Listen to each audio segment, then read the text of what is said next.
نبی پاک علیہ السلام جیسا تو رب نے بنایا ہی نہیں ہے۔ اور کسی نے کیا خوب کہا ارباب نظر کو ایسا نہ ملے گا، ارباب نظر کو ایسا نہ ملے گا، ارے بندے تو مل جائیں گے پر آقا نہ ملے گا۔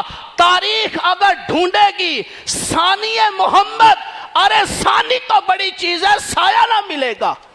میرے آقا کا سایہ کسی کو نہیں ملے گا تو ثانی مصطفیٰ جیسا دوسرا کوئی کیسے ڈھونڈ سکتا ہے؟ تو نبی پاک علیہ السلام اور ہمارے آنے کا فرق کیا ہے کہ وہ تشریف لائے ہدایت دینے والے بن کر، ہم دنیا میں آئے ہدایت لینے والے بن کر۔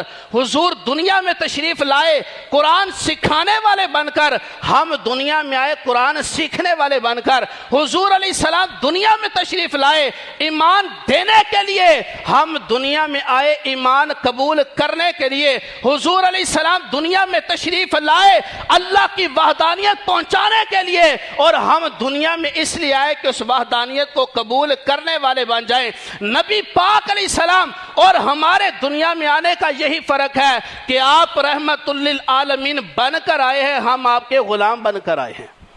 ہمیں تو آپ کی غلامی پر فخر ہے۔ اور اعلیٰ حضرت فرماتے نا، ہم غریبوں کی آقا پہ بے حد درود، ہم غریبوں کی آقا پہ بے حد درود، ہم فقیروں کی ثروت پہ لاکھوں سلام کہ اللہ نے اس امت کو یہ شان عطا فرمائی ہے کہ اپنا سونا پیارا محبوب ہمیں عطا فرما دیا۔